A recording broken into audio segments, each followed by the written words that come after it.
Bagus. Kita akan mendalami kisah tentang kebangkitan Lazarus. Ya, tentunya kisah ini sudah dikenal oleh kita semua. Ini suaranya feedback ya? Enggak, bagus, bagus. Bagus ya, baik. Nah, judulnya adalah Yesus sahabat bagi mereka yang kehilangan. Kita diajak untuk merenungkan kisah Lazarus. Lalu nanti teks kuncinya, waktu orang banyak mengatakan kepada Yesus atau berbicara tentang Yesus, lihatlah betapa kasihnya kepadanya, yaitu kepada Lazarus.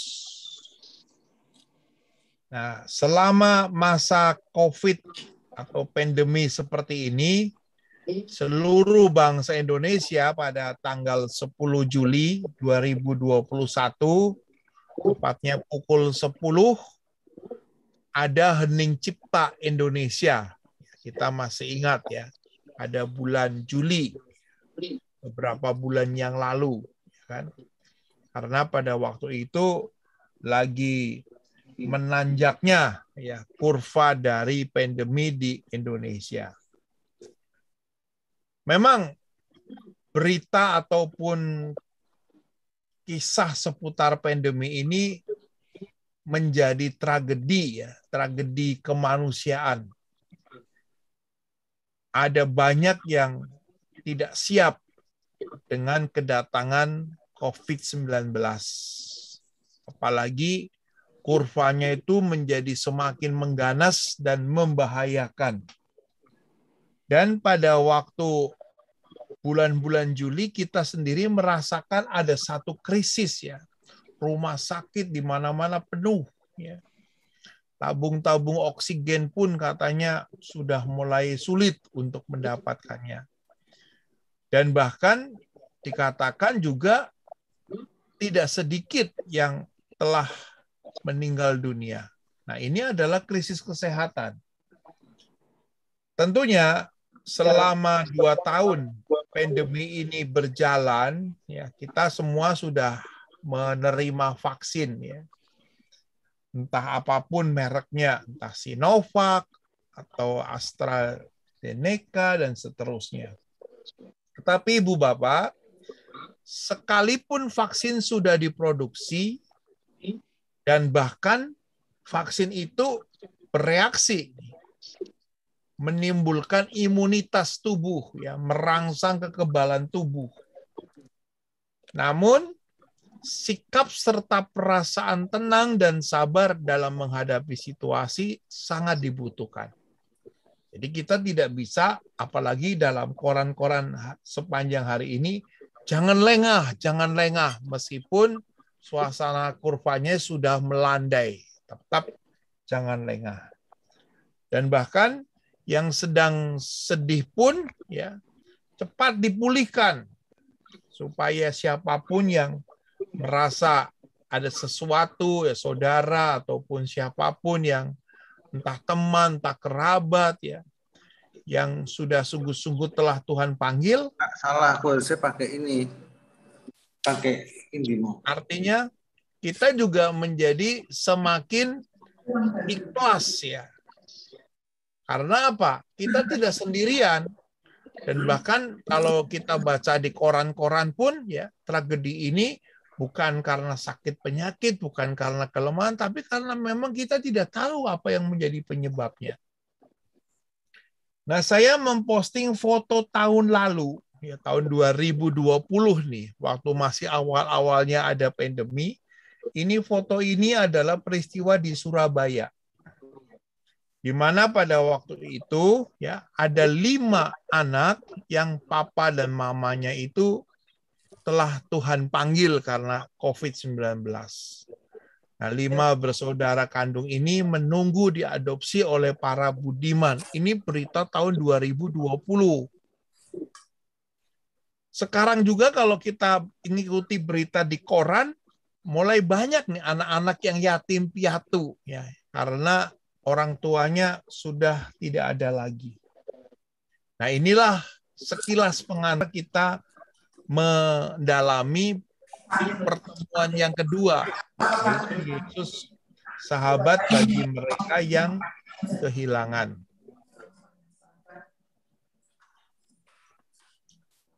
Saya mengawalinya dari surat Rasul Paulus kepada umat di Roma.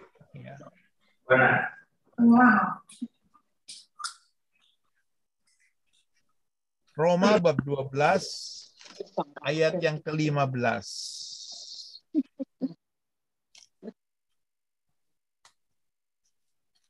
Bunyinya seperti ini.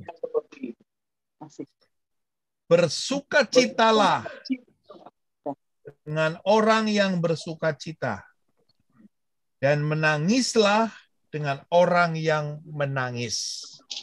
Jadi memang Rasul Paulus mengajak kita pada malam hari ini untuk cepat beradaptasi, ya, menyesuaikan dengan situasi. Kalau kita ketemu sama orang yang lagi senang, ya kita ikut senang, ya kan? Itu adalah salah satu bentuk imun tubuh, ya. Kalau kita melihat di sekitar kita ada yang lagi bersedih, ya kita tidak boleh bersenang-senang. Kita mencoba memiliki bela rasa untuk menyelami suasana dari orang yang ada di sekitar kita. Karena memang kita tidak tahu, ya kan, apa yang sedang dialami oleh orang-orang yang sedang dihadapi. Seperti tadi Pak Doni bilang, tenis sepanjang hari, ya kan? Tenis itu kan berarti ketemu dengan banyak orang. Nah, pada saat ketemu dengan banyak orang bukan berarti perasaan setiap orang itu sama dengan kita. Nah, kita perlu tadi dikatakan bersukacitalah dengan orang yang bersukacita, menangislah dengan orang yang menangis. Kalimat dari Rasul Paulus ini dijelaskan lagi oleh Henry Nouwen, ya, seorang pastor yang hidup di tahun 1932 sampai 1996. Henry Nouwen mengatakan seperti ini. Saat kita bertanya secara jujur kepada diri kita sendiri, siapa yang sangat berarti dalam hidup kita? Siapa yang sangat berarti dalam hidup kita? Kita akan menemukan bahwa ia adalah orang yang daripada memberikan nasihat, solusi, atau penyembuhan, orang itu ikut memilih untuk merasakan penderitaan, ikut menyentuh luka-luka kita dengan tangan yang penuh kehangatan dan kelembutan. Jadi saat-saat pandemi seperti ini kita dibutuhkan semangat bela rasa, bukan semangat nasihat, ya, atau jalan keluar. Jalan keluarnya belum ada untuk mengatasi solusi pandemi ini. Atau kita mau mencari usaha penyembuhan obat-obatan yang ada pun itu bukan obat COVID. Jadi yang diperlukan adalah merasakan penderitaan, menyentuh luka-luka yang sedang kita rasakan dengan tangan yang penuh hangat dan kelembutan. Inilah orang yang sangat berarti dalam hidup kita. Nah, menurut Henry Nouwen, itu juga dibutuhkan orang-orang dalam situasi seperti ini. Tema malam hari ini adalah Yesus sahabat bagi mereka yang kehilangan. Ini bahasanya yang begitu halus, yang dimaksud dengan kehilangan itu adalah kematian. Memang sebelum kita lahir, fakta kematian itu sudah ada. Karena itu mulai ada sejak Adam dan Hawa jatuh ke dalam dosa. Dan bahkan sampai hari ini pun kita tidak bisa menjelaskan secara tuntas tentang misteri kematian ini. Tetapi kita menangkapnya, ya kematian adalah akhir akhir dari nasib manusia yang tidak dapat dihindari. Lalu kita dalam permenungan pada malam hari ini adalah mau belajar bagaimana Marta dan Maria yang sedang kehilangan saudaranya, yaitu Lazarus. Jadi memang Marta dan Maria itu harus menerima kenyataan ditinggalkan oleh saudaranya, yaitu Lazarus. Kita akan belajar bagaimana caranya keluarga Betani ini merespon, dalam tanda petik, peristiwa kematian dari salah satu sanak saudaranya. Lalu yang kedua, kita akan belajar dari Yesus. Kita malam hari ini akan belajar 2 poin yang ada dalam diri Yesus. Yesus adalah Allah yang mau peduli pada keluarga yang menderita. Nanti saya akan tunjukkan ada 2 poin Yesus benar-benar peduli. Dan dikatakan Yesus juga seperti tadi dikatakan oleh Henry Nouwen ya, dengan kelembutan dan kehangatan dia masuk ke dalam penderitaan orang lain. Itulah orang yang paling berarti di dalam hidup ini. Dan Yesus akan menjadi orang yang berarti bagi Marta dan Maria. Karena apa? Di sini. Selama Yesus berziarah ke Yerusalem yang dilakukan setiap tahun, selalu singgah di Betani, di rumah Lazarus, di rumah Marta dan Maria. Jadi memang ini Marta, Maria, dan Lazarus itu adalah saudara-saudara yang hidup selibat. Mereka tinggal serumah. Dan nanti kisah tentang kebangkitan Lazarus ini menjadi pertanda kematian dan kebangkitan dari Yesus sendiri. Nah, inilah yang akan kita pelajari. Ya.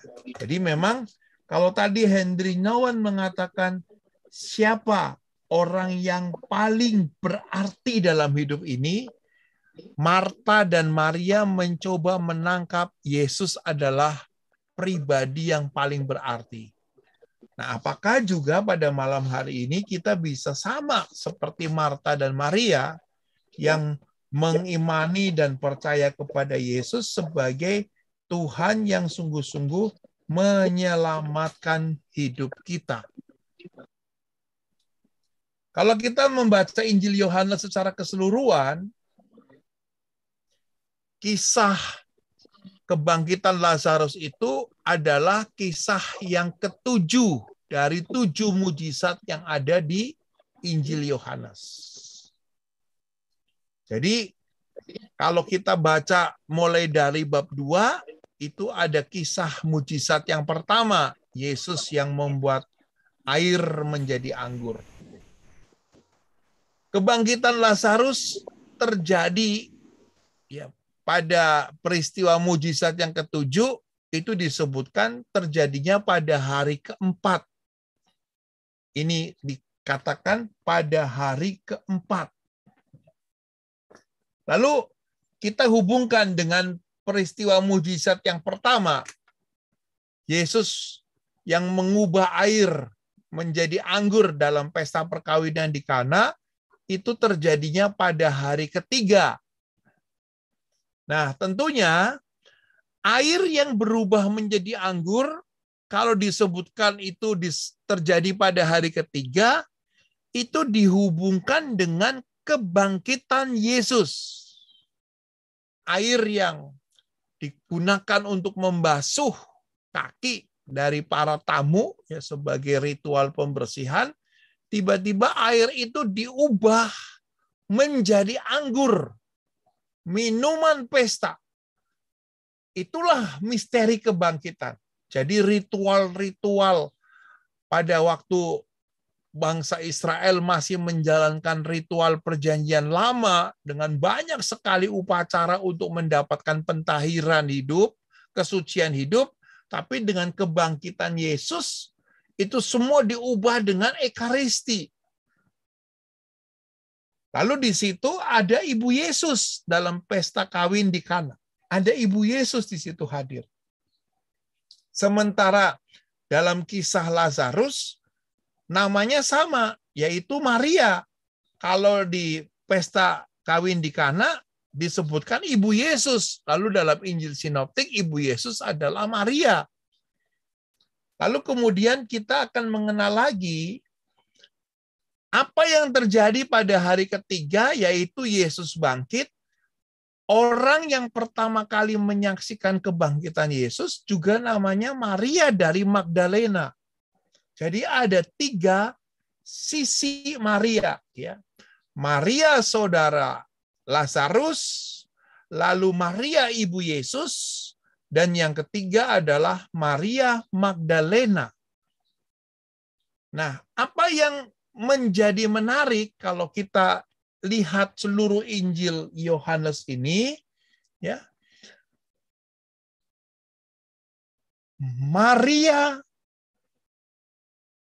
dan Marta pergi ke kubur untuk meratap. Lalu Maria Magdalena juga pergi ke kubur Yesus, meratap di makam. Nah, kata meratap inilah yang menjadi titik hubung ya dengan keseluruhan dari kisah Injil Yohanes. Marta dan Maria pergi ke kubur dari Lazarus yang sudah 4 hari dikubur. Maria Magdalena juga meratap pergi ke makam yang sudah dikubur 3 hari. Nah, 3 hari adalah kebangkitan Yesus, sedangkan hari keempat menandakan bahwa Lazarus setelah dibangkitkan, lalu kemudian dia mati lagi, mengalami kematian yang kedua. Sedangkan Yesus yang bangkit pada hari ketiga, langsung mengalami kehidupan yang kekal untuk selama-lamanya sampai hari ini. Nah, ini adalah bagian dari pengantar ya. Lalu apa yang akan kita pelajari dalam pertemuan kita pada malam hari ini? Kita mau belajar berbicara tentang kematian, berbicara tentang kebangkitan. Itu pasti ada satu pergumulan orang yang sudah menjadi Katolik, yang sudah dibaptis, yang mengucapkan aku percaya akan kebangkitan. Kepercayaan kita pun kadang-kadang ragu. Karena apa? Kebangkitan itu sendiri tidak bisa dijelaskan dan dibuktikan secara ilmiah. Tetapi kita beriman. Nah, makanya dalam pertemuan malam hari ini, kita diajak supaya iman kita akan kebangkitan itu tumbuh melalui pembacaan bulan kitab suci yang kedua ini. Iman kita akan Allah yang bisa membangkitkan Yesus dan Yesus yang membangkitkan Lazarus itu juga menjadi kekuatan bagi kehidupan kita di masa pandemi seperti ini. Lalu iman akan kebangkitan sebenarnya mau mengatakan sekalipun ya, saudaranya dari Marta dan Maria itu telah mati dan Marta itu berproses. Kita akan mengenal yang tahap pertama, Marta itu bergumul dengan imannya sampai akhirnya dia benar-benar dari tidak percaya, akhirnya menjadi percaya. Bergumul. Kita juga sampai hari ini pasti bergumul. Bahkan dikatakan bahwa iman dapat mengalahkan kuasa kematian. Itu lebih sulit lagi. Karena memang dalam kitab suci, dalam bagian dari iman kita, seorang yang mati dapat dihidupkan lagi dan bersimpati dengan penderitaan mereka yang kehilangan orang yang tercinta. Jadi memang di satu sisi, Kita percaya bahwa seorang yang mati dapat dihidupkan lagi. Tetapi di sisi yang lain, kita juga bisa memiliki simpati, ya, ikut berduka dengan penderitaan siapapun yang sedang merasakan kehilangan dari orang-orang tercintanya.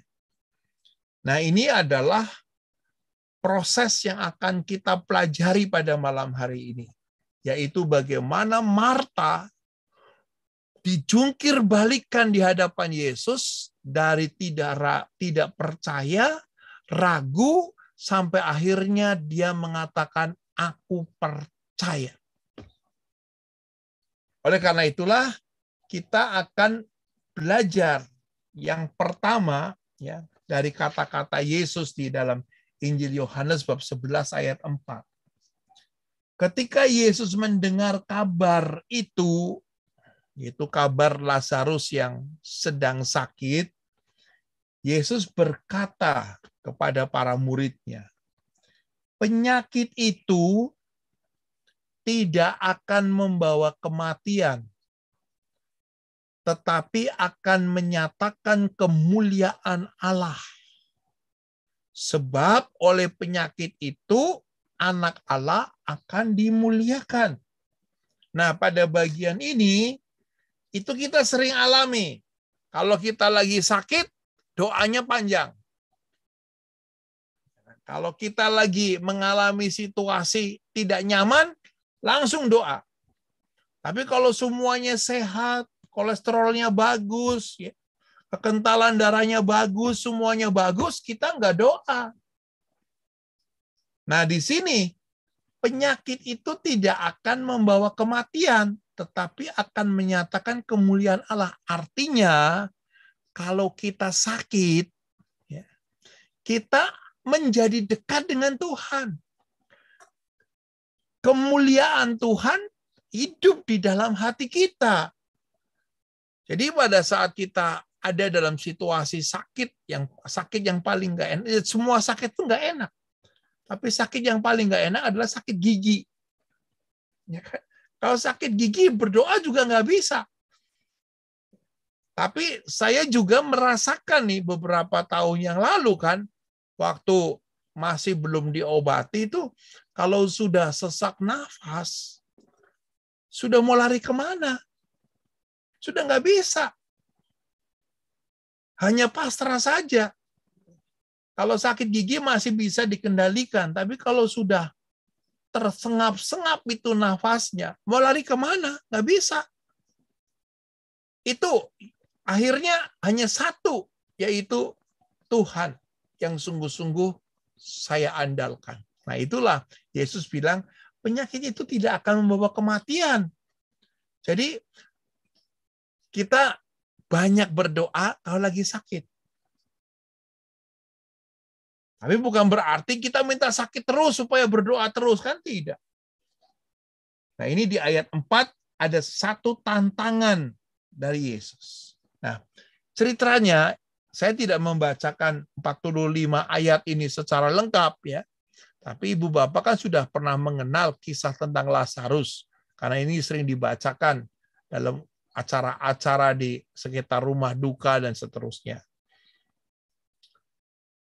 Injil Yohanes mau mengatakan ini.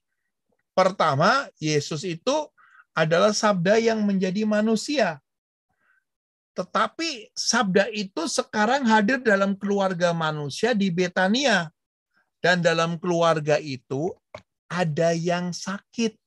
Dan akhirnya yang sakit itu meninggal dunia. Kematian adalah peristiwa yang gelap dalam hidup manusia. Kita tidak bisa menjelaskan mengapa, bagaimana, dan seterusnya. Tetapi yang kedua, Injil ini juga mengatakan ada mujizat. Meskipun kematian adalah peristiwa yang gelap, ada mujizat. Yaitu ada kemuliaan Allah yang adalah terang yang bisa membangkitkan belenggu kesedihan. Untuk saat ini, mujizat yang kita perlukan adalah bisa membongkar duka, belenggu, kesedihan, kekecewaan yang sedang kita alami. Orang tiba-tiba akhirnya bisa bersyukur atas peristiwa kematian yang memungkinkan perubahan itu adalah karena kuasa Tuhan. Dan proses perubahan itu terjadi karena apa? Ada relasi dengan Yesus. Akulah pokok anggur. Barang siapa menyatu dengan Yesus, dikatakan di dalam Yohanes bab 15 ya, ayat yang ke-10 bunyinya adalah, jikalau kamu menuruti perintahku, kamu akan tinggal di dalam kasihku, seperti aku menuruti perintah Bapakku dan tinggal di dalam kasihnya. Jadi ada 3 poin. Kematian, kita tidak bisa menjelaskan mengapa, bagaimana. Lalu, pada saat kita berada dalam situasi kematian, pasti kita itu berduka, merasa kehilangan. Namun, hanya Allah yang bisa mengubah rasa duka itu menjadi ungkapan syukur, hatinya tulus, ya, ikhlas, yang namanya masykur, karena ada relasi dengan hati Yesus. Nah, ini yang akan kita pelajari pada malam hari ini. Sehingga ujung-ujungnya adalah tidak ada kegelapan selama-lamanya. Keluarga Betani dikembalikan di dalam sukacitanya. Marta, Maria, dan Lazarus adalah keluarga Betani yang sungguh-sungguh dekat dan akrab dengan Yesus. Jadi dia sudah menjalankan poin yang ketiga, memiliki kedekatan dengan Yesus, memiliki kesehatian dengan Yesus. Tapi pada saat 3 saudara ini ya, tinggal serumah, lalu kemudian salah satunya yang cowok ini sakit. Yesus dikenal sebagai penyembuh. Maka mau tidak mau, Marta dan Maria kirim WA ke Yesus. Bro, Tuhan yang kau kasihi sakit. Lazarus sedang sakit. Dia kirim WA. Harapannya apa? Kalau ada berita sakit, harapannya Yesus segera datang dan menyembuhkan. Harapannya. Itu pasti harapannya. Kalau misalnya kita melihat WA, ya misalnya, Kamis depan kita makan-makan. Harapannya apa? Terjadi. Karena ada yang mau ulang tahun. Ya. Kemarin Pak Bas ulang tahun, tapi nggak ada undangan makan-makan. Harapannya akan ada makan-makan. Mungkin digabung jadi satu. Nah, itu berarti ada harapan. Ya kan? Jadi memang waktu Marta dan Maria juga mengirim berita kepada Yesus, posisi Yesus lagi di mana? Nah ini. Jadi pada waktu itu Yesus membuat banyak mujizat nih di Yerusalem. Tapi sebelum Yesus dari Galilea, ya, dia berjalan ya menyusuri Perea, lalu menyeberang ke Sungai Yordan ini, mendekat kota Qumran, lalu sebelum masuk Yerusalem, Yesus singgah dulu di Betani. Ini di rumah Marta, Maria, dan Lazarus. Jarak Betani Yerusalem 3,5 kilometer. Tapi begitu Yesus di Yerusalem, Yesus mau ditimpuki batu. Ya kan? Nah, sekarang kita lihat di Injil Yohanes bab 10, ya, dikatakan ayat 37, jikalau aku tidak melakukan pekerjaan-pekerjaan Bapakku, janganlah percaya kepadaku. Tetapi jikalau aku melakukannya dan kamu tidak mau percaya kepadaku, percayalah akan pekerjaan-pekerjaan itu supaya kamu boleh mengetahui dan mengerti bahwa Bapa di dalam aku dan aku di dalam Bapa. Sekali lagi mereka mencoba menangkap dia, tetapi ia luput dari tangan mereka. Kemudian Yesus pergi lagi ke seberang Yordan. Ini Yesusnya posisinya lagi di sini nih. Ini jaraknya Betani ke seberang Yordan kurang lebih 7 kilometer, kurang lebih. Ya. Jadi waktu Yesusnya ada di seberang Yordan, karena waktu itu Yesus kan menyembuhkan orang buta yang sejak lahir. Lalu diskusinya cukup panjang dari Yohanes bab 9. Lalu ujung-ujungnya Yesus mau dilempari batu. Akhirnya Yesus bersama murid-muridnya luput dari rajaman itu dan dia ada di posisi ini di seberang Yordan. Lalu Marta dan Maria mengirim WA kepada Yesus yang ada di sini yang mengatakan bahwa Lazarus sedang sakit. Tetapi kemudian apa reaksi Yesus? Yesus menunda atas permintaan Maria dan Marta yang mendesak supaya segera datang. Menunda 2 hari, sehingga waktu nanti Yesus datang ke Betani, Lazarusnya sudah meninggal. Nah ini, Yesus menunda. Penyakit dan kematian yang menimpa Lazarus bukanlah tanpa maksud dan bukan di luar kehendak Allah. Seperti tadi yang saya sebutkan kan, bahwa sakit dan penyakit itu bukan berarti tanpa maksud, supaya kemuliaan Allah dinyatakan.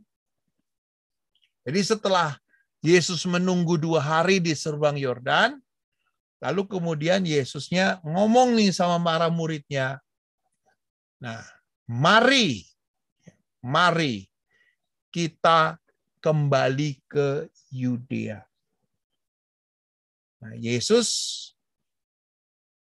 datang dan hadir di tengah keluarga untuk membangkitkan dan menghidupkan. Lalu para muridnya bereaksi, agak menentang keputusan Yesus. Karena apa?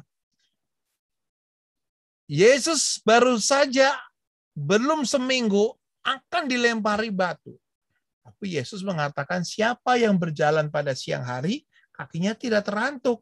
Karena ia melihat terang dunia. Jadi Yesus percaya kebencian itu ya tidak akan bertahan lama. Karena kebencian itu diliputi oleh suasana, oleh emosi, oleh situasi. Lalu dikatakan oleh Yesus kepada para muridnya untuk mengajak mereka pergi kembali ke Yudea, Lazarus saudara kita telah tertidur. Tetapi aku pergi ke sana untuk membangunkan dia dari tidurnya.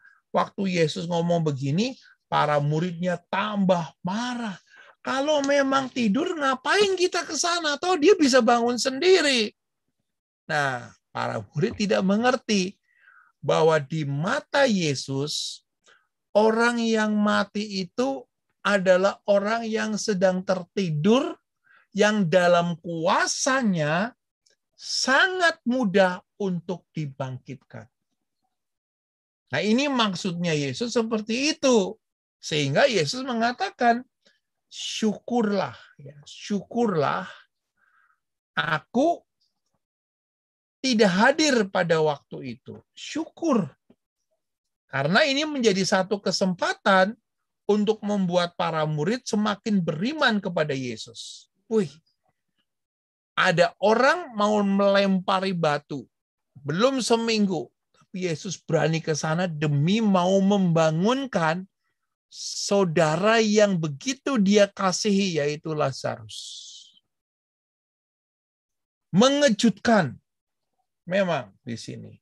Dan bahkan artinya ada satu kesempatan para murid untuk benar-benar dilihat kualitasnya untuk mengasihi Yesus sampai di mana. Kalau dia benar-benar bersatu dengan Yesus, memelihara sabdanya dan menjaga perintahnya, pasti dia semakin oke lah. Pasti Yesus punya perhitungan seperti tadi dikatakan. Memang aku sengaja menunda supaya kemuliaan Allah dinyatakan. Maka kemudian Rasul Thomas nih dengan gagahnya mengatakan, mari kita pergi juga untuk mati bersama dengan dia. Jadi memang Thomas rela mati untuk menjadi martir demi Kristus. Padahal kemudian nanti pada saat Yesus menampakkan diri kepada ke-10 muridnya, Thomasnya tidak hadir karena dia malu dengan kata-kata ini. Karena apa? Yesusnya sudah mati, dianya belum mati. Jadi Thomas ini juga sedang dididik oleh Yesus. Murid yang hidup dan mati bersama dengan gurunya. Ini adalah satu pergumulan dari perjalanan iman kita sebagai seorang Kristen. Mau tetap setia dengan Yesus atau tidak? Nah, sekarang yang pertama kita mengenal ada yang namanya kerahiman yang tertunda. Ini kita belajar. Kadang-kadang akhirnya kita menjadi kecewa, ya. Sedih berkepanjangan, murung, berduka berkepanjangan, karena kita tidak menemukan jawabannya. Mengapa orang yang begitu dekat yang ada di sekitar kita harus mengalami kematian? Apakah Tuhan tidak sayang dengan almarhum? Dan bahkan dikatakan, ternyata Tuhan sengaja menunda 2 hari supaya peristiwa ini terjadi. Tanda terakhir dan tindakan definitif dari pelayanan Yesus di hadapan publik justru ini. Kerahiman yang tertunda artinya begini. Yesus tahu waktu yang tepat. Kalau waktu 2 hari sebelumnya Yesus datang, pasti momen yang dikatakan di 11 ayat 45 sampai dengan 53 tidak terjadi secara maksimal. Karena pada waktu itu orang-orang masih berusaha mau melempari batu.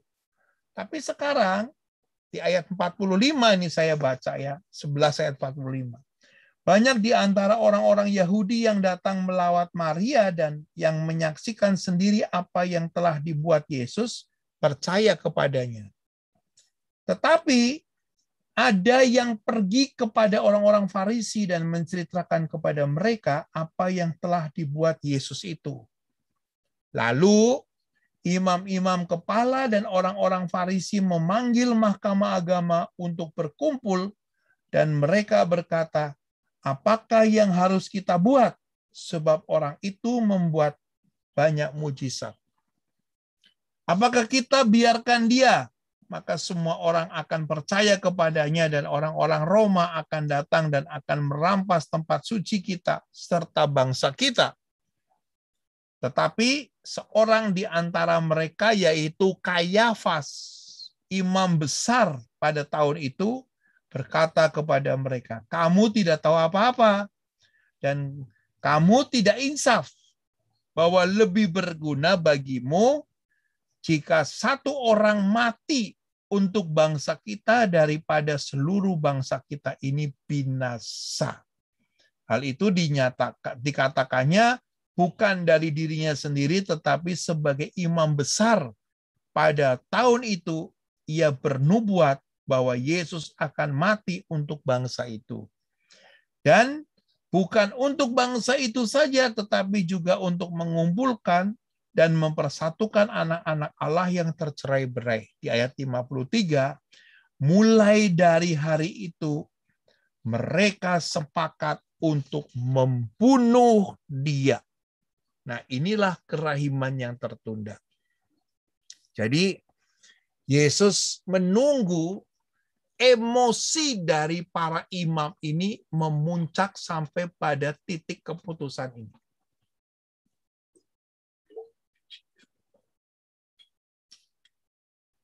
Jadi ibaratnya saya membayangkan, kalau di akuariumnya Pak Hadi itu ada tikus masuk dan sampai menjadi bangkai tikus, ya, bukan air yang di atas saja yang dibuang, dikolek sampai ke dasarnya, sampai keluar itu kotorannya, sampai ketemu bangkai tikusnya. Tapi kalau nggak mau repot, ya udahlah, serok aja airnya dikit-dikit dari atas, tapi si bangkai masih di bawah. Nah, Yesus menunggu 2 hari untuk emosi bahwa dia akan dilempari batu, bertumbuh lagi enggak? Ternyata bertumbuh semakin kencang. Nah, itulah kasihnya yang menghidupkan Lazarus. Ya. Jadi ini adalah Yesus nih. Ini Yesus yang kita imani, Yesus yang seperti ini. Karena dia mau menghidupkan, maka dia harus dimatikan. Ini Yesus. Coba betapa dalamnya cara Yesus menyertai kita. Karena dia menghidupkan, maka orang yang menghidupkan harus mati. Kita mau nggak digituin? Pasti nggak mau. Ya kan?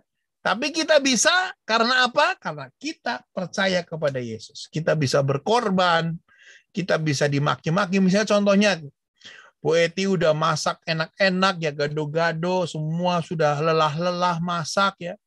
Setelah selesai mateng, kemudian Pak Hadi bilang, masak kayak tong sampah. Nah, disitulah. Nah, pada saat itu bagaimana reaksinya? Kalau ngamuk lagi berarti belum mengenal Yesus. Justru karena aku bangun dari jam 2 masak gado-gado supaya semuanya bisa sarapan, supaya ini sampai saya berkorban macam-macam, tapi kemudian akhirnya makananku itu dihina begitu saja. Saya tidak marah. Karena apa? Saya ada iman akan Yesus Kristus. Inilah kerahiman yang tertunda. Jadi Pak Hadi bilang, kok Mami nggak marah ya dikatain gado-gadonya kayak tempat sampah? Tunggu nanti marahnya 2 hari lagi, bukan sekarang. Ya kan? Tunggu nanti marahnya. Itulah namanya kerahiman yang tertunda. Ini maksudnya. Jadi memang yang dimaksud dengan kerahiman yang tertunda di sini. Lalu memang ada sesuatu yang mengejutkan di sini. Heran. Situasi duka di Betania. Lazarus itu akhirnya mati. Itu karena Yesus yang menunda keputusannya. Coba kalau kita itu emosi. Pasti kita pindah agama. Pasti kita kecewa. Pasti kita sedih. Pasti kita marah. Namun, perhatikan. Waktu hidup kita kecewa. Nampaknya Tuhan tidak mau menolong kita. Tidak mau menyelamatkan orang yang kita kasihi. Sebenarnya kita sudah ada di dalam rencana Tuhan yang begitu mengasihi. Ini maksudnya. Jadi Tuhan membiarkan sampai seberapa lama kita kecewa, kita marah, kita sedih. Ya memang rasa kehilangan saudara ataupun siapapun yang meninggal itu pasti sedih, pasti kecewa, pasti marah. Tapi masih ada sedikit harapan. Nah, ini adalah Yesus. Yesus punya cara seperti ini. Jadi, kalau kita egois, Yesus datang 2 hari. Lazarusnya hidup. Tapi ini, para imam belum bergejolak. Dia masih dengan api bara. Tapi sekarang Yesus tunggu ada satu kekuatan makro yang harus muncul dengan mengorbankan yang mikro. Karena apa? Ada satu persoalan yang jauh lebih besar, yaitu sikap dari para imam itu dibandingkan dengan reaksi Marta dan Maria. Bagi Yesus, persoalan Marta dan Maria itu sudah ada di dalam solusinya. Dia tidak mati, dia tertidur. Tetapi untuk persoalan para imam, Yesus tidak mau mengubah hati para imam. Karena itulah keputusan bebas mereka untuk membunuh Yesus. Nah, di situ kita mulai bisa melihat Yesus yang sedang bergumul demi kekuatan cinta yang begitu besar. Maka di satu sisi seolah-olah Yesus mengabaikan Lazarus. Padahal di sisi yang lebih besar, Yesus sedang memikirkan sesuatu yang lebih besar, yaitu keselamatan seluruh umat manusia di muka bumi ini. Nah, inilah Tuhan kita. Sampai di sini, apakah ada yang mau sharing? Atau yang mau bertanya? Silakan. Pak Gus, saya mau tanya nih Pak Gus. Ya, silakan. Ini di Alkitab kalau saya perhatiin ya, itu semuanya yang berhubungan dengan Yesus itu angkanya 3. Jadi hari ketiga gitu, dan banyak yang angka 3-nya itu ada teologinya atau ada alasannya atau emang kebetulan 3 semua gitu. Atau memang udah didesain untuk 3. Angka sempurna. Bukan. Jadi sebelum kitab suci itu ditulis, ada peristiwanya, yaitu kebangkitan Yesus terjadi pada hari ketiga. Itu adalah fakta historisnya sebelum ada kitab suci. Lalu begitu beberapa tahun kemudian, waktu kitab suci ditulis, yang mau menampilkan peristiwa kebangkitan Yesus pada hari ketiga, yang ditempatkan di dalam peristiwa pesta kawin di Kana. Pada hari ketiga, air berubah menjadi anggur. Bisa terjadi karena kebangkitan. Jadi bukan karena kebetulan. Peristiwanya waktu Yesus disalibkan, itu pada hari Jumat. Itu hari pertama. Lalu kemudian, sekitar jam 3 sore hari Jumat, dia wafat. Lalu jam 6 sore itu sudah ganti hari. Karena orang Yahudi pakai pergantiannya setiap jam 6 sore. Lalu besoknya adalah hari Sabat. Yesus disalibkan pada hari ke-7. Pada hari ke-6. Hari Jumat itu hari ke-6. Hari pasar itu berjemaah. Karena pada hari Sabat orang nggak boleh kemana-mana. Maka mulai dari hari Jumat sore jam 6, itu sudah memasuki Sabat. Maka Yesus cepat-cepat diturunkan dari salib, dikubur sebelum jam 6 sore. Lalu selama dari jam 6 sore, dari hari Sabtu sampai jam 6 sorenya malam Minggu, itu hari Sabat. Begitu selesai jam 6 sore hari Sabtunya, itu sudah memasuki hari ketiga. Lalu ibu-ibu mulai sibuk nih mau mempersiapkan pergi ke kubur. Pagi-pagi benar. Pada waktu hari masih petang, mereka pergi ke kubur, tapi ternyata Yesusnya sudah bangkit tepat pada hari ketiga. Tapi persisnya kapan? Hari ketiga mulai dari hari Sabtu jam 6. Sedangkan mereka pergi ke kubur hari Minggu subuhnya itu. Tapi tidak ada yang tahu detik dan jamnya Yesus bangkit kapan. Tapi mereka tahunya pada hari ketiga pagi-pagi benar kubur sudah kosong. Itulah peristiwanya. Lalu kemudian beberapa tahun kemudian waktu Injil ditulis menghadirkan lagi pada hari ketiga sebagai peristiwa kebangkitan Yesus. Jadi bukan dihubung-hubungkan. Nah, tapi kayak kemarin yang minggu lalu punya Pak Agus, itu kan jam 3 pagi itu angin gitu kan. Itu kayak di Alkitab sering banget kita dengar angka 3 gitu. Maksudnya dalam segala peristiwa itu angka 3, 3, 3 semua itu. Apakah itu Enggak, maksudnya ada karena apa? itu siklus ya, siklus peredaran orang Yahudi berdoa.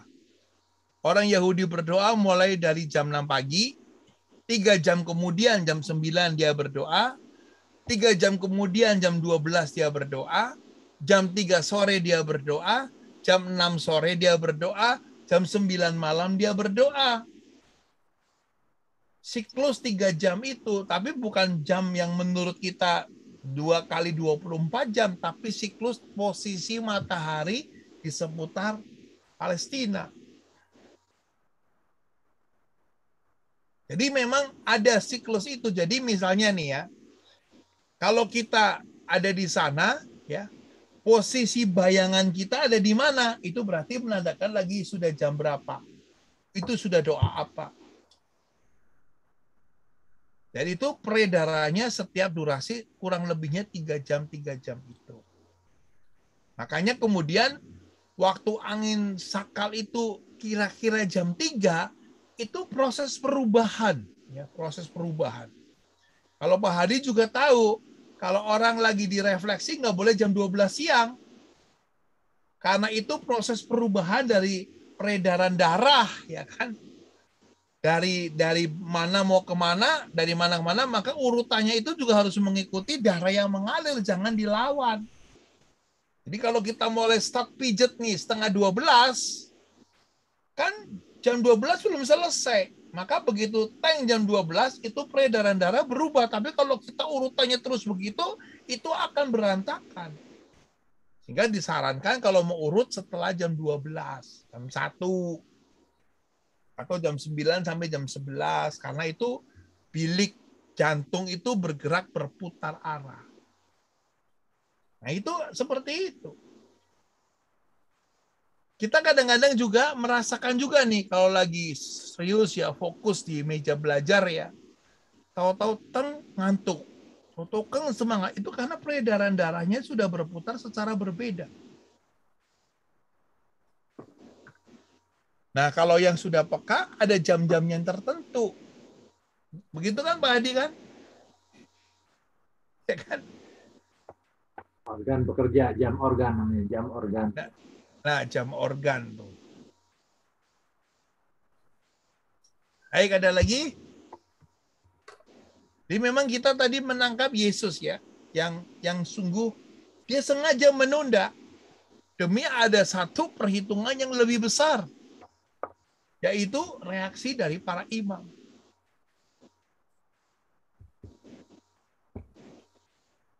Cukup jelas.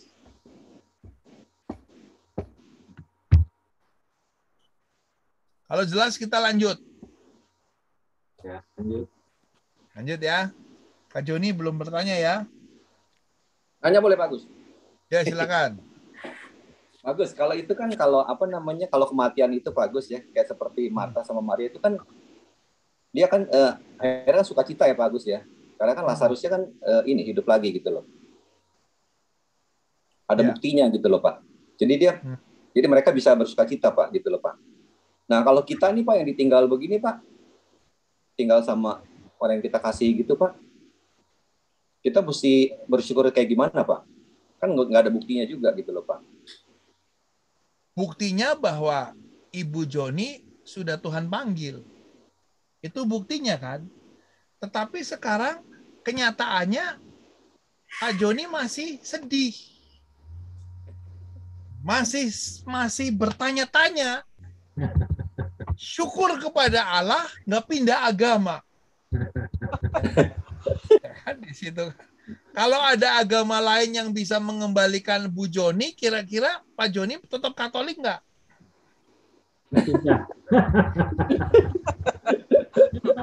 Ya kan? Kalau tiba-tiba ini sekarang ya kan, jangankan Bu Joni kan, peramal yang ada di situ Mama Loren aja mati nggak bisa balik lagi kok. Ya peramal, hebat, kondang. Ya kan? Nah, sekarang Marta, nah sekarang kita mau belajar, pasti juga sedih, ragu, kecewa, dan dia mengatakan, coba Yesus, kalau kamu tidak menunda, pasti Lazarus itu hidup. Nah, sekarang setelah Bu Joni berapa tahun? Sudah 2 tahun ya, Bu Joni? Hampir 3 tahun, Pak. Hampir 3 tahun 3 kan? tahun, ya. Jujur saja, lebih nyaman mana? 3 tahun terakhir atau 3 tahun masih ada Bu Joni? Masih ada dong, Pak, pasti. Pasti. Dalam arti tertentu loh ya. Coba. Iya, Pak. Masih ada, Pak. Ya. Lebih nyaman kalau masih ada, Pak. Iya, ya oke. Berarti kan sebenarnya kalau nyaman, kalau masih ada kan, lalu Iya, kemudian akhirnya kan bisa mengolah kan. Lalu saya mau menyalahkan siapa? Lalu saya mau menyalahkan siapa? Pada kenyataannya dia sudah 3 tahun tidak ada secara fisik. Betul, Pak. Lalu saya mau menyalahkan siapa kalau Marta dan Maria ada alasannya? Menyalahkan Yesus sebagai dokter yang menyembuhkan tapi datang terlambat. Ya, tapi kan akhirnya kan sukacita, Pak, karena kan hidup lagi Lazarus. Iya. Nah, sekarang kan prosesnya Bu Joni berarti belum selesai. Di mata Tuhan, 1 hari itu sama seperti 1000 tahun. 1000 apa? 1000 tahun. Nah itu kan, kalau baru 3 tahun mah baru tik begitu. Selama dong nungguin 1000 tahun. Iya kan? Jadi memang hitungan kita bukan hitungan Tuhan. Nah sekarang Pak Joni mulai yakin nggak bahwa 3 tahun yang lalu ibu Tuhan panggil karena rencana Tuhan atau karena kecelakaan manusia? Rencana Tuhan sih, Pak. Nah itulah mulai ada benih-benih kerahiman. Tapi pada waktu itu pasti saya belum bisa mengatakan itu rencana Tuhan. Pasti saya mengatakan saya marah, saya sedih, saya kecewa. Tapi setelah 3 tahun, saya harus mulai ikhlas bahwa dia dikehendaki oleh Tuhan, Tuhan panggil. Coba kalau sekarang Pak Joni, habisi dia, makan banyak, makanya. Kan di situ kan. Ya kan? Kalau seperti itu terus ya artinya nggak selesai. Tapi kan sekarang Pak Joni mulai ada satu harapan bahwa Tuhan pasti sedang punya rencana. Yang kita sendiri tidak tahu mau dibawa kemana. Ya. Nah itulah yang disebut dengan kerahiman Tuhan. Nah, seperti Bu Raharja ini, Pak Raharja kan sudah berapa tahun Bu Raharja? Si Om pergi. Udah lama kan? Lalu kemudian prosesnya kan? Papanya Titin itu kan, yang tadinya menjadi tokoh di lingkungan situ, ya kan? Lalu kemudian akhirnya berproses, harus menerima itu. Saya juga tahun 2010, 2015, mami saya, papi saya, ya juga akhirnya berproses. Tapi waktu hari-hari, detik-detik itu belum bisa mengatakan bahwa Tuhan baik, pasti belum. Karena kita manusia. Itulah yang namanya kerahiman yang tertunda. Yesus memang memutuskan menunda karena ada satu yang akan Yesus buat, yaitu reaksi para imam. Sementara urusan Lazarus, Yesus sudah punya solusinya. Dia tidak mati, tapi dia tidur.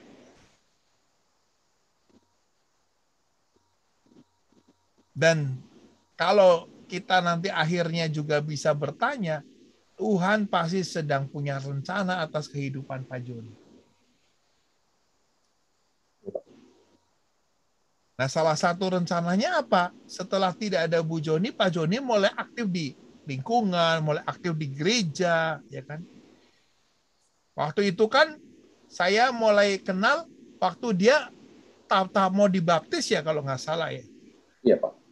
Iya, tahap mau dibaptis berarti Tuhan sudah punya rencana kan, dan tidak lama setelah pembaptisan Tuhan panggil. Betul, Pak. Dan itu kan luar biasa kan? Lalu pertanyaannya dari Pak Joni, kenapa ya setelah istri menerima baptisan, malah Tuhan begitu cepat memanggil dia? Kalau begitu nggak usah dibaptis deh. Kalau nggak dibaptis, pasti dia masih hidup. Ini gara-gara dibaptis maka dia panggil. Enggak. Ya kan? Nah, enggak kan? Nah, itu kan berarti saya seperti sudah itu. percaya bahwa Tuhan masih punya rencana. Dan bahkan akhirnya bisa bersyukur, waduh, Mama Tuhan panggil dalam posisi sudah dibaptis. Dan itulah yang disebut dengan rencana Tuhan.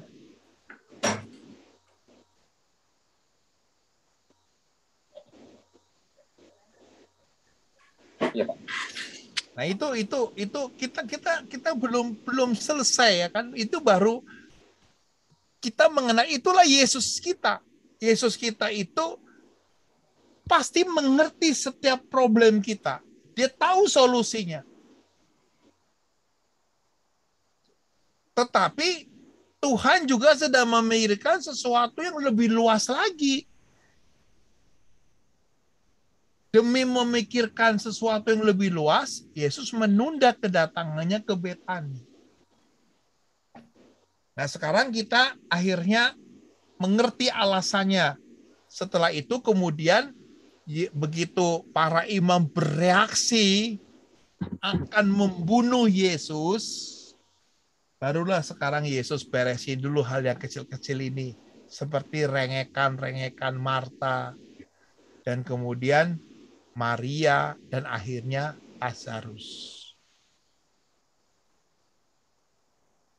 Saya tidak bisa membayangkan juga kalau pada waktu itu kita sungguh-sungguh hidup pada zaman itu, kira-kira masih mau nggak main tenis sama Lazarus yang sudah 4 hari dikubur.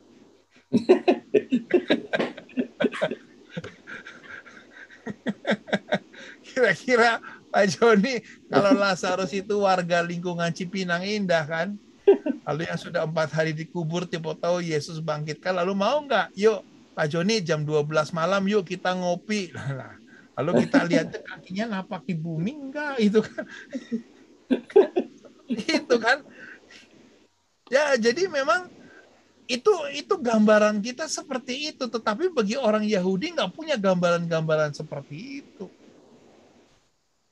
Dan tidak ada dalam kitab suci bagaimana reaksi-reaksi orang akhirnya bisa menerima Lazarus seperti orang lain tanpa ada peristiwa yang 4 hari itu.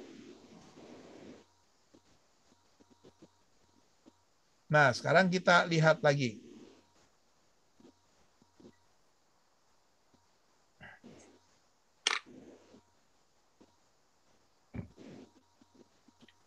Lazarus setelah 4 hari berada dalam kubur. Marta begitu melihat Yesus yang sudah menunda 2 hari, dia langsung pergi menjemputnya. Marta menjemputnya.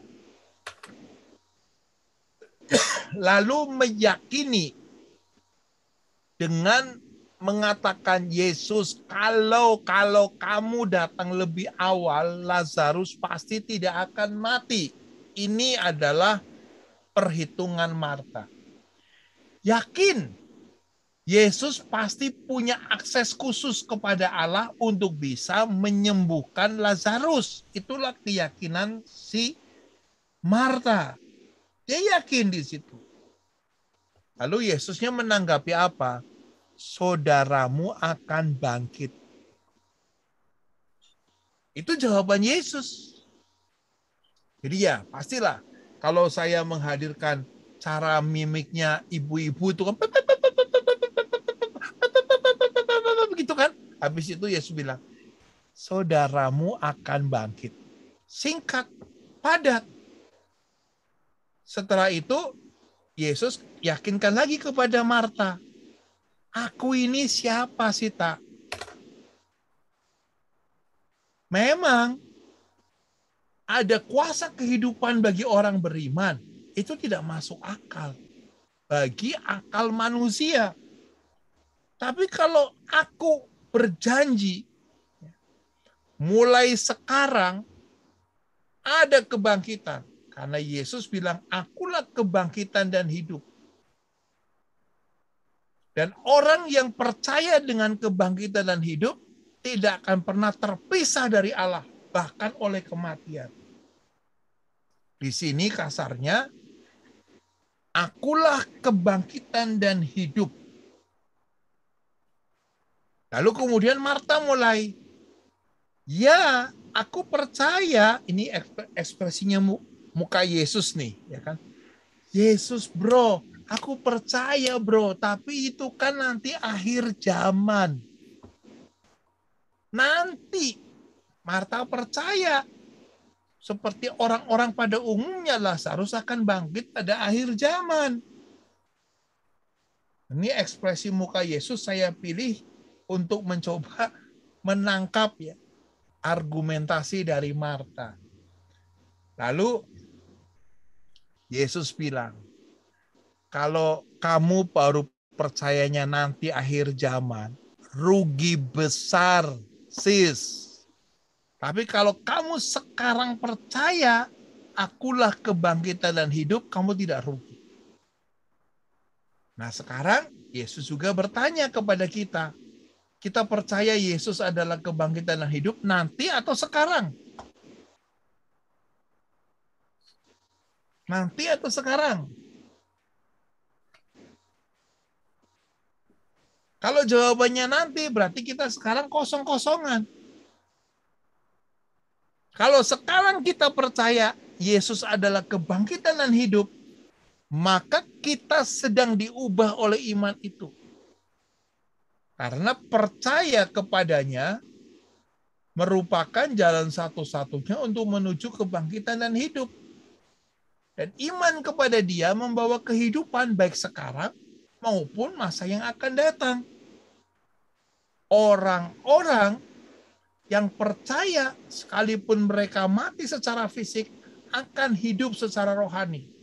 Dan mereka yang hidup secara rohani tidak akan mati secara rohani. Jadi sekarang kita ditantang. Marta, kamu mau percaya akulah kebangkitan dan hidup nanti atau sekarang? Kalau bilang bahwa Lazarus akan bangkit di akhir zaman, berarti kamu tidak percaya sekarang adalah Yesus kebangkitan dan kehidupan. Nah setelah itu kemudian akhirnya Marta ngomong apa? Ini. Ya Tuhan, aku percaya. Engkau Mesias, anak Allah. Engkau datang ke dalam dunia. Inilah kesimpulannya Marta. Marta mengungkapkan iman yang penuh terhadap Yesus. Dan Marta semakin maju dalam imannya meskipun belum memahami sepenuhnya. Kita pun kalau disuruh milih mengimani Yesus kebangkitan dan hidup nanti atau sekarang?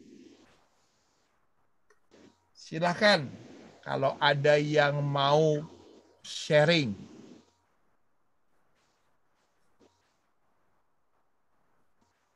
Malam Pak Herman.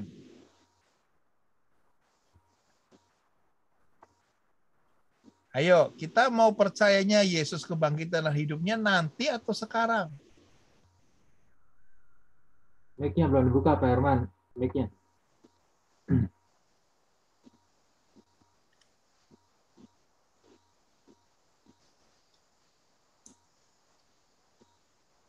Belum buka, belum. Masih di mute. Nah, udah.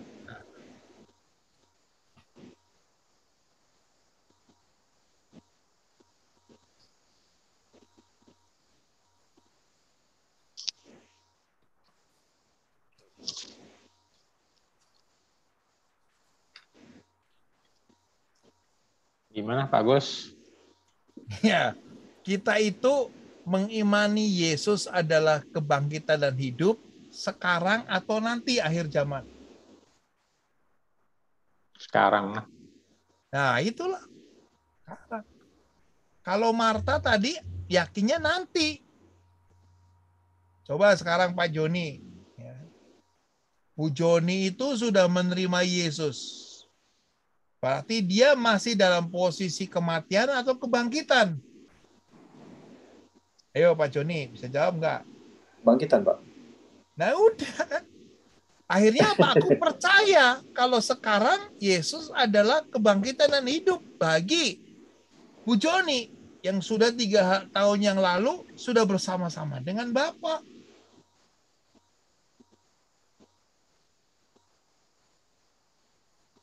Tapi kalau kemudian Pak Joni percaya ya sekarang ibu masih berbaring di kubur, nanti akhir zaman baru dia bangkit, sedih banget. Itu pikiran lama. Seperti Marta tadi, nantilah Lazarus akan bangkit nanti di akhir zaman.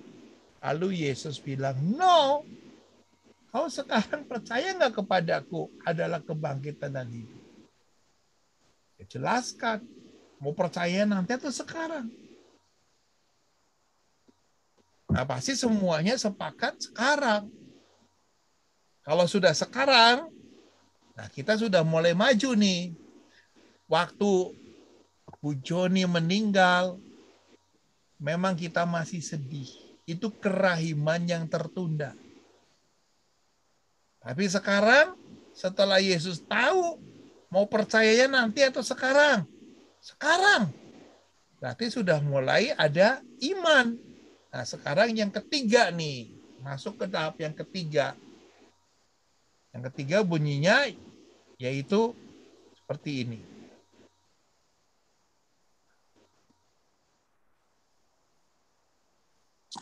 Lalu kemudian setelah Marta mengucapkan, ya Tuhan aku percaya, sekarang gilirannya Maria.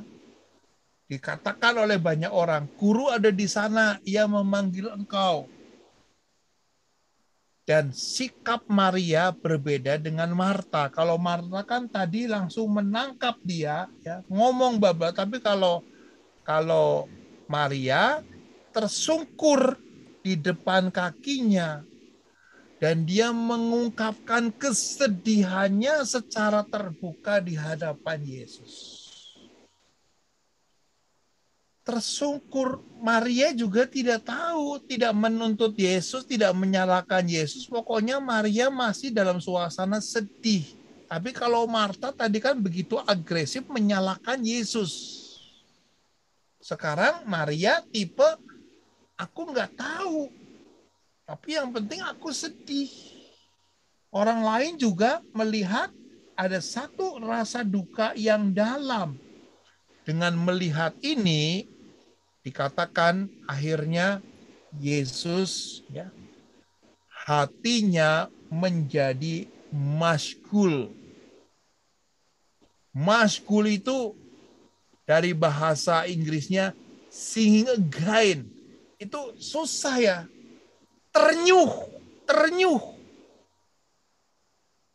Masyghul itu ternyuh. Ternyuh itu artinya apa ya? Ini diungkapkan di Kamus Bahasa Indonesia itu bersusah hati, sangat terharu, bersimpati, dan tulus sampai akhirnya orang Jawa bilang berebes mili. Menangis. Tulus. Ini Yesus itu benar-benar hatinya itu tulus. Memandang Maria yang bersedih. Karena apa? Maria tipe yang tidak tahu agenda Allah. Kita juga semua manusia itu tidak tahu agenda Allah. Mengapa orang-orang yang begitu dikasihi, Tuhan panggil. Tuhan pasti punya agenda yang lebih besar. Tuhan melihat reaksi kita hanya sedih. Sedih dan sedih. Nah, di sini kita mengenal sikap Yesus yang kedua, yang tadinya Yesus punya agenda kerahiman yang begitu besar, sekarang Yesus tunjukkan sikap yang kedua yang pada malam hari ini diperkenalkan. Yesus terharu, mulai menangis, ia menunda, punya maksud makro yang lebih besar, dan Yesus juga tahu solusinya. Dipuji karena kasihnya, tapi sekaligus juga dikomentari. Dia kan sudah bisa menyembuhkan orang buta. Kenapa dia tidak bisa melakukan kepada Lazarus? Dan Yesus punya kuasa untuk memerintah demi perubahan kualitas hidup. Nah, di sini yang perlu kita dapatkan di sini. Perubahan seperti apa? Ini perubahannya. Yang menjadi ajaran Yesus pada malam hari ini. Yaitu doa Yesus ini. Bapa, aku mengucap syukur kepadamu karena Engkau telah mendengarkan aku. Jadi Yesus mengucap syukur sebelum permohonannya dikabulkan. Aku tahu bahwa Engkau selalu mendengarkan aku, tetapi oleh karena orang banyak yang berdiri di sini mengelilingi aku mengatakannya supaya mereka percaya bahwa Engkaulah yang telah mengutus aku. Setelah Yesus berdoa seperti ini, kemudian Yesus bertanya, di mana dia kamu baringkan? Lazarus pasti sudah berbau, itu komentar Marta, karena sudah 4 hari berada dalam kubur. Yesus tidak menghiraukan komentar Marta. Yesus sadar bahwa Allah selalu mendengarkannya. Lalu kemudian apa yang dikatakan oleh Yesus? Lazarus, marilah keluar. Dan inilah mujizat, yaitu apa? Mengucap syukur sebelum permohonannya dikabulkan. Oleh karena itulah Ibu Bapak, Pak Joni, siapapun, mengucap syukur sebelum pada hari kebangkitan orang-orang mati terjadi. Mengucap syukur bahwa ada saudara-saudara kita yang telah mendahului kita. Kita tidak perlu berlama-lama dalam rasa duka, rasa sedih. Mujizat yang terjadi setelah Yesus berdoa kepada Allah adalah pekerjaan Bapa melalui Putra yang diutusnya. Tidak memiliki tenaga, ni Lazarus ternyata dapat berjalan. Karena apa? Tuhan perintahkan untuk membebaskan dari apa yang mengikat kematiannya, supaya ia dapat pergi dan hidup normal kembali. Maka dari itulah mujizat yang kita lakukan, yang kita alami adalah kalau kita sekarang seperti Pak Joni bisa beraktivitas seperti sedia kala kembali.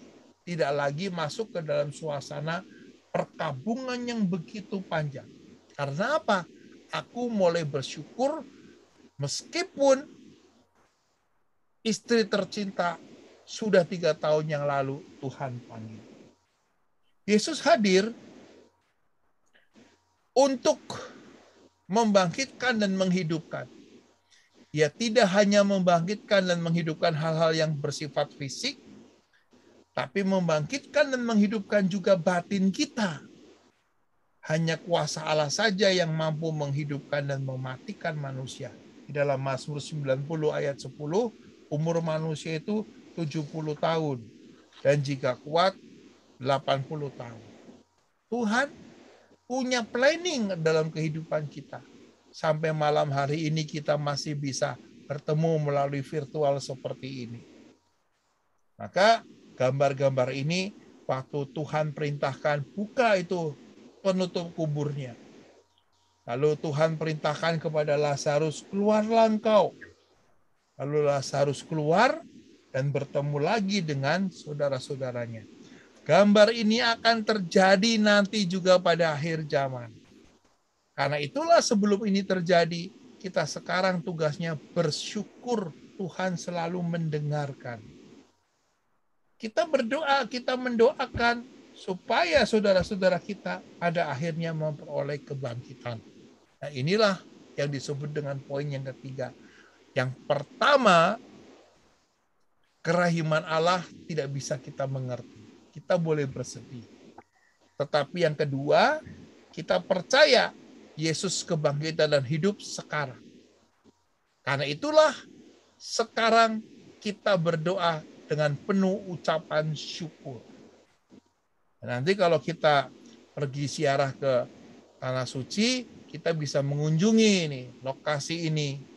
Inilah kubur Lazarus di Betania. Dan lokasi ini adanya di seputar masjid. Ini masjid. Sehingga kalau pas ke sini hari Jumat nggak bisa. Ini kita masuk, turun ya. Lalu kemudian disinilah diyakini jenazah Lazarus dibaringkan selama 4 hari. Lalu apa yang kita lakukan? Mengunjungi kubur di sini, kita punya harapan akan kebangkitan. Selain itu, selain menyaksikan apa itu kubur Lazarus, di Betani juga kita bisa mengunjungi rumah Lazarus. Masuk ke lorong ini, lalu kita inilah rumah dari Marta, Maria, dan Lazarus. Nah, 3 poin yang bisa kita renungkan pada malam hari ini, yaitu Allah punya rencana dalam hidup kita. Yang kedua, Yesus adalah kebangkitan dan hidup sekarang. Dan yang ketiga, mengucap syukur. Jelas 3 poin ini? Bu Eti jelas? Apakah ada yang mau bertanya lagi, sharing lagi? Mengucap syukur dalam segala hal. Iya, mengucap syukur dalam segala hal. Apapun kondisi kita ya. Iya. Karena apa? Berarti kalau kita hubungkan dengan situasi pandemi seperti ini, Tuhan juga pasti sedang punya rencana atas kita semua. Betul. Kemarin kita udah buka di Taman Mini, refleksi dapat 6 hari, langsung disidak, langsung disegel. Nggak boleh buka lagi. Pertama sih shock juga. Ya ampun, baru buka 6 hari udah disegel. Nggak boleh buka katanya. Dipanggil saya tuh ke itu tuh ke apa? Ya udah, pengalaman juga sih. Nggak, waktu itu ada pasiennya nggak, berkerumun nggak? Nggak ada, baru buka pagi-pagi. Tapi emang hidup ini penuh ini ya, penuh apa, liku-liku. Ya, penuh liku-liku. Semasa kita hidup tuh penuh, entar kadang-kadang suka kaget, suka syok. Saya tuh benar-benar baru syok kemarin dapat kabar ponakan saya di Tangerang, anaknya masih kecil-kecil.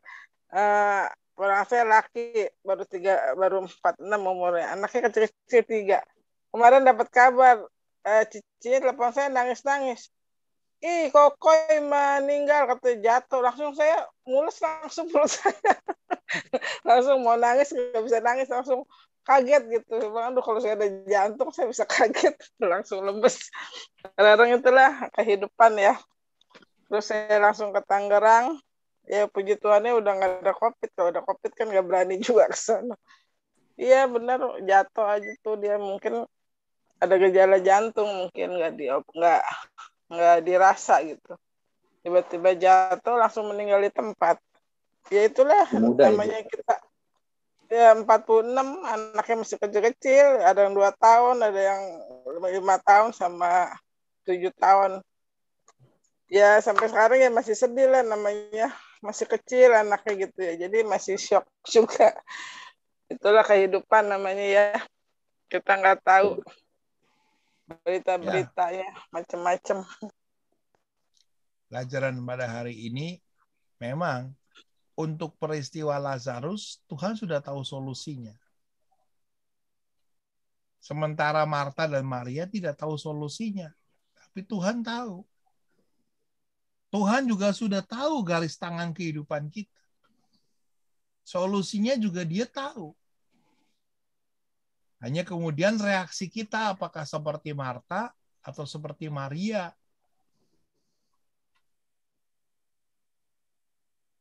Charlie mau nanya, Charlie? Enggak. Cuma apa yang saya tangkap ini perbedaan kita sama orang-orang Protestan ya. Orang mati ya nanti akan dibangkitkan, tapi kita percaya bahwa mereka sudah bangkit gitu. Itu yang aku tangkap sih dari tadi. Iya, kalau kita mengimani Yesus adalah kebangkitan dan hidup sekarang, ya sekarang Dia sudah bangkit. Iya. Susah meyakinkan orang-orang itu, tapi ya dapat dasar lagi gitu bahwa Yesus bilang Lazarus itu tertidur gitu. Jadi di hadapan Allah itu orang mati itu hanya tertidur gitu. Dan ya dibangkitkan juga. Ya, kan kita percaya bahwa Yesus adalah kebangkitan dan hidup. Maka isi dari iman itu dipercayanya akhir zaman atau sekarang. Marta masih percaya akhir zaman. Iya Yesus, aku percaya kalau Lazarus akan bangkit itu kan nanti akhir zaman. Yesus bilang, kamu nggak kenal siapa aku? Kenal. Kalau begitu aku percaya. Bagus. Mantap pencerahannya. Iya kan? Mantap pencerahannya. Iya. Bagus, mau tanya Pak Gus. Itu Lazarus itu yang bukannya masuk surga itu tuh. Itu Lazarus di dalam Injil Lukas beda lagi tuh Lazarus. Beda. Lazarus dan orang kaya. Oh, oke. Beda orang ya, Dipikir Pak? sama orangnya. Memang namanya kayak Agus juga banyak kan. Ada Agus Pak Ijo. Agus agak gundul. Kan? Ada Agus Supratman, ya kan? Ada Agus Kliwon. Yang namanya Joni juga banyak kan. Ini kalau Agus ini yang tanggal berapa lahirnya Agus? Ya, ada Joni Indo kan begitu. Joni Indo bukan. Pak Agus kapan ulang tahun Pak Agus? Mau Agustusnya tanggal berapa? Agustusnya tanggal berapa, Pak? Tanggal 28, tanggal 28. Udah lewat belum Pak Gus? Udah lewat. Agustus. Iya kan Santo Agustinus. Tapi masih keburu lah kalau mau traktir kita. Nanti digabung aja Pak Agus sama ini Pak Basuki nanti digabung. Kalau begitu, nih Pak Joni, kalau begitu digabung ulang tahun yang sepanjang tahun gitu. Jadi semuanya dari Januari sampai Desember. Gabungan. Bu Raja juga ulang tahun tuh Bu Raja. Kita gabungan Bu Raja. Gimana Bu Raharja, sudah happy? Setelah para harja berapa tahun itu Tuhan panggil? Apa berapa tahun? Dari masih 21. muda. 21. 21.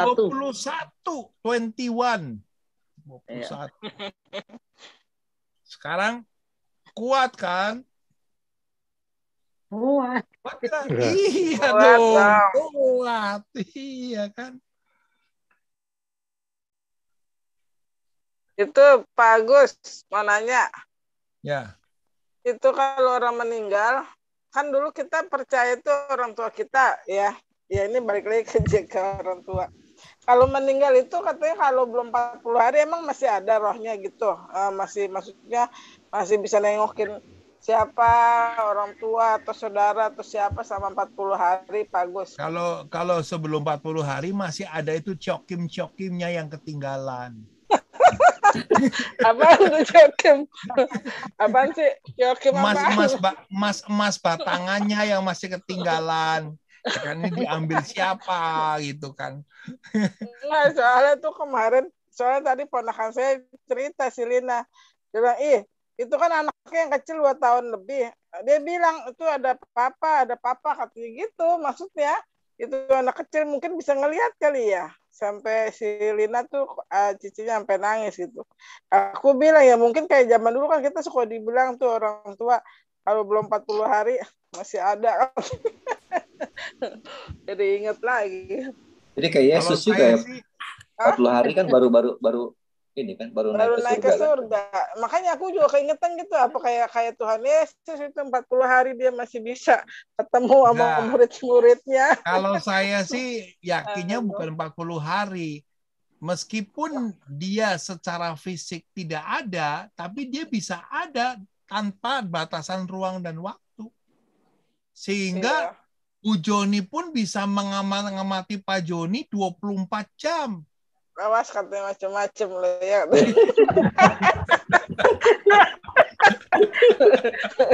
Makanya Pak Joni kuat tuh sampai 3 tahun. Bagus. Makanya Pak Joni kuat sampai 3 tahun, dia nggak macam-macam, dia takut. Karena memang dia ngikutin terus, nggak sampai 40 hari terus dia. Iya, udah 3 tahun masih diikutin, makanya dia nggak berani macam-macam. Makanya kan Rasul Paulus bilang, tetaplah hidup seperti saat kamu dipanggil. Jadi saya yakin juga papi mami saya itu masih saya punya teologi begini. Waktu itu terakhir ya mami saya bilang begini, Gus, kamu nggak usah sedih ya, meskipun nanti kamu nggak melihat mami lagi, tapi mami tetap melihat kamu. Itu 2 jam sebelum dia meninggal dia ngomong begitu. Sehingga saya punya keyakinan dia bisa melihat kita, tapi kita tidak bisa melihat dia. Jadi dia punya nilai plus. Maka hati-hati Pak Joni. Bu Joni tahu persis.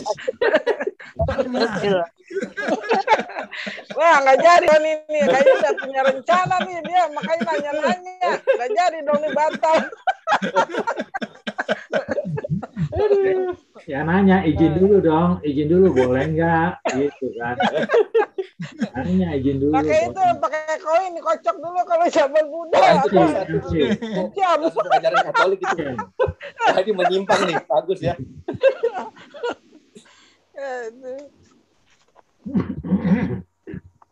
Dulu pernah nih di Bogor ya, saya lagi mendampingi satu ibu. Dia sudah umur 70 tahun. Lalu pacar lamanya dia sudah sudah janda. Lalu pacar lamanya juga udah duda. Lalu dia minta pertimbangan sama saya. Pak Agus, kalau saya yang sudah 70 tahun, lalu dia 71 tahun mau menikah lagi bagaimana?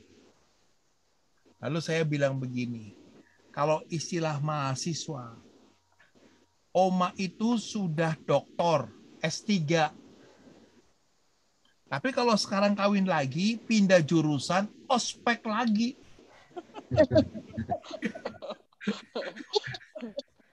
Ya kan, pakai bando berkepang-kepang lagi, ya kan, duduk manis lagi, ya kan.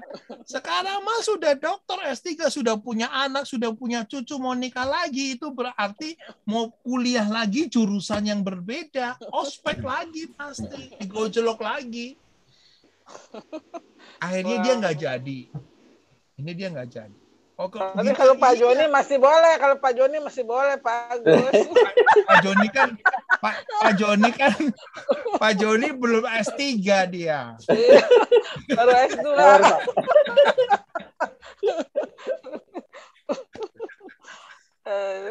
Jadi kalau baru nanya, Bugun jangan diam aja ya dong. Kalau baru S1 lalu mau ambil jurusan baru nggak apa-apa lah, masih kuat digojolok lagi. Agus, nanya lagi dong Pak Agus. Tanda-tandanya kalau ini ya yang arwah itu Pak udah masuk surga tuh tanda-tandanya apa Pak? Apa masih diabdi penyucian tuh apa Pak? Tanda-tandanya Pak? Kita taunya kayak gimana Pak? Kalau saya pendekatannya bukan kepada arwahnya ya. Setiap orang yang meninggal, lalu kita nih yang masih hidup, masih terngiang-ngiang, pertanyaannya adalah, selama kita masih hidup sama mereka, apakah ada masalah dengan mereka? Kalau tidak ada masalah, dia sudah berada di surga. Misalnya contohnya nih ya, kalau saya selalu punya satu teori, orang yang di rumah duka, yang nangisnya paling kenceng, itu berarti yang paling bermasalah dengan almarhum. Menyesal nggak merawat dia selama hidup. Tapi kalau sudah air mata dikeluarkan selama hidup dan itu adalah tetesan terakhir, di rumah duka sudah nggak nangis lagi. Jadi kata surga atau api penyucian itu dari posisi kita terhadap almarhum. Kalau posisi almarhum, kita serahkan kepada kekuatan Tuhan. Jadi kalau misalnya kayak sekarang, Pak Joni itu ya, sering bermimpi ya. Berarti ada kekuatan alam bawah sadar yang masih belum diselesaikan dengan almarhum. Problemnya bukan pada si arwahnya, problemnya pada kitanya. Kali mau jawab, alam bawah sadar itu dia ahlinya. Udah cukup jelas kok. Nah, jadi memang. Dan begini Pak Joni, kalau kita itu punya kedekatan dengan almarhum itu begitu sempurna, kita tidak takut. Entah dia datang. Kalau saya merasakannya itu tidak melihat tapi merasakan bau aromanya. Oh, ini bau papi nih. Oh, ini bau mami nih. Sekali saat-saat itu pasti ada. Kepekaan saya hanya di situ. Tapi pada saat itu saya nggak takut. Kecuali kalau kita terpengaruh oleh film horor. Nah, itulah baru kemudian akhirnya iman kita berdasarkan film. Tiba-tiba dia duduk di kursi goyang, lagi duduk pakai daster putih begitu kan. Ya kan? Jadi kalau keseringan nonton itu tertanam di bawah sadar juga kok.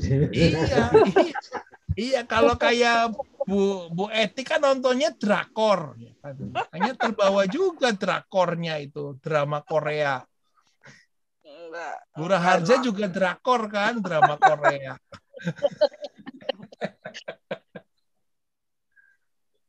Ya saya menangkap figur setan yang paling jelas tuh waktu nonton filmnya Susana. Ya kan, itu paling jelas. Setan Indonesia paling jelas.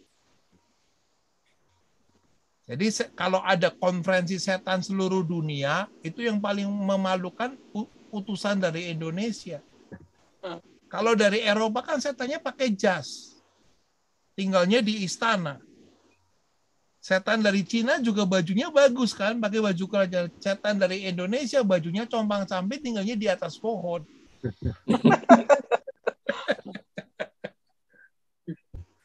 Jadi memang kalau kita punya relasi dengan almarhum itu begitu baik, tidak ada rasa takut sama sekali. Jadi waktu mami saya meninggal, saya yang mandiin, saya yang kemudian dandanin dia, lalu setelah masukkan ke dalam peti, peti masih terbuka, di rumah duka, saya sendiri yang lain pada pulang, tidak takut.